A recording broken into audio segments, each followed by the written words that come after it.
কমিটির পক্ষ থেকে উপাচার্যকে বলেছিলাম বিশ্ববিদ্যালয় খোলা রাখতে, হল ভ্যাকেন্ট করা যাবে না। উনি গতকালের জরুরি সিন্ডিকেটে সেই সিদ্ধান্ত নিয়েছেন। সেই সিদ্ধান্ত 6 মাসের মধ্যে উনি চেঞ্জ করতে পারেন না।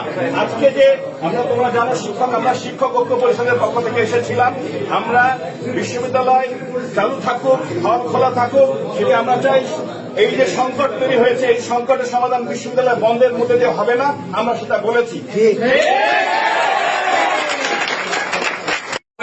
তার সার্বিক পরিস্থিতি নিয়ন্ত্রণে নেওয়ার ব্যাপারে সেজন্য ওনাকে সাধুবাদ জানাই এবং নিরাপত্তা বাড়িয়ে জাহাঙ্গীরনগর বিশ্ববিদ্যালয়কে খোলা রাখার জন্য আমি অনুরোধ জানাবো এবং জাহাঙ্গীরনগর বিশ্ববিদ্যালয় দেখিয়ে দিবে বাংলাদেশে স্বায়ত্তশাসিত প্রতিষ্ঠান হিসাবে তার প্রশাসন নিরাপত্তা দিয়ে তার ছাত্রছাত্রীদের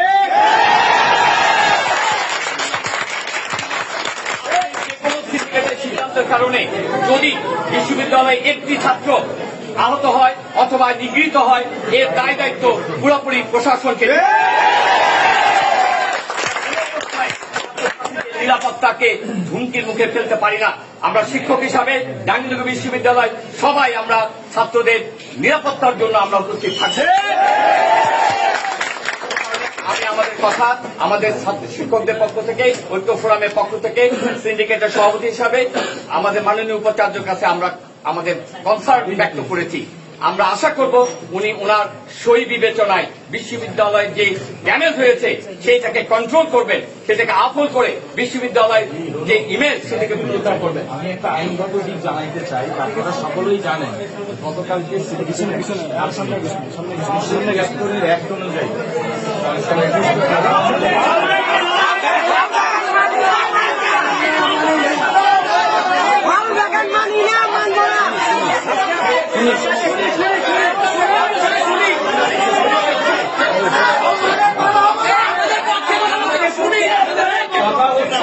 সে নিয়ম হচ্ছে সিন্ডিকেট যদি কোন সিদ্ধান্ত নেয় 6 মাসের মধ্যে চাইলেও পারে না, যে কোনো ঘটনাকেও সে 6 মাসের মধ্যে পরিবর্তন করতে পারবে না। অতএব গতকালকে যে সিদ্ধান্ত হয়েছে বিশ্ববিদ্যালয় বন্ধ না করার এবং হল ভ্যাকেন্ট না করা, সেই সিদ্ধান্ত কেউ আইনগতভাবে আর পরিবর্তন করতে পারবে না।